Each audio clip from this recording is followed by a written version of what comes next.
Hello বন্ধুরা, আপনাদের সবাইকে স্বাগতম আমার চ্যানেলে।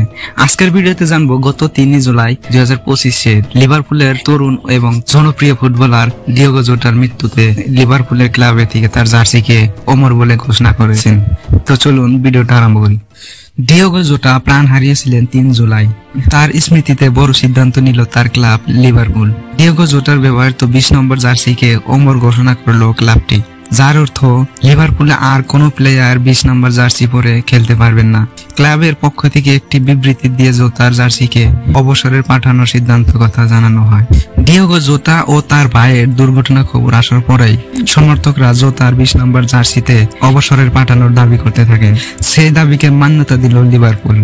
ডিয়েগো জোতার জার্সিতে অবসরে পাঠানো নিয়ে লিভারপুলের পক্ষ থেকে বলা হয়, 2024-25 মরশুমে লিভারপুলের জার্সিতে প্রিমিয়ার লিগ জয়ে ডিয়েগোর অবদানের জন্য তার 20 নম্বর জার্সিকে অমর করা হলো। মার্সিসাইড ডার্বিতে তার গোলটা ছিল জীবনের শেষ গোল, সেটা এখনো আমাদের হৃদয়ে রয়েছে। গত 3 এপ্রিল অনফিল্ড স্টেডিয়ামে এভারটনের বিরুদ্ধে ম্যাচে লিভারপুলে 1 গোলে জিতে সেই গোলটা করেন জোতা। কিভাবে দুর্ঘটনায় কবলে পড়লেন জোটা ও তার ভাই আন্দ্রে? স্পেনে সানাব্রিয়ার জামার অঞ্চল দিয়ে যাওয়ার সময় রাস্তা থেকে ছিটকে যায় তাদের গাড়ি, সঙ্গে সঙ্গে আগুন ধরে যায় গাড়িতে। স্থানীয়দের থেকে খবর পেয়ে বিপর্যয় মোকাবেলা বাহিনী আসার আগেই প্রাণ হারান তারা।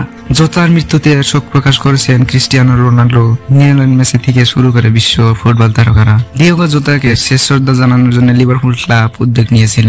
অনফিল্ড স্টেডিয়ামে রিসেপশনে একটা বই রাখা হয়েছে ক্লাবের পক্ষ থেকে, যেখানে সমর্থকরা জোতার ব্যাপারে কিছু লিখতে পারবেন। যারা অনফিল্ডে যেতে পারেন নাই তাদের জন্য অনলাইনে লেখার ব্যবস্থা করা হয়েছে। লিভারপুলের অফিসিয়াল ওয়েবসাইটে পাওয়া যাবে সেটি। 7 জুলাই পর্যন্ত ডিয়েগো জোতাকে শেষ শ্রদ্ধা জানানো যাবে।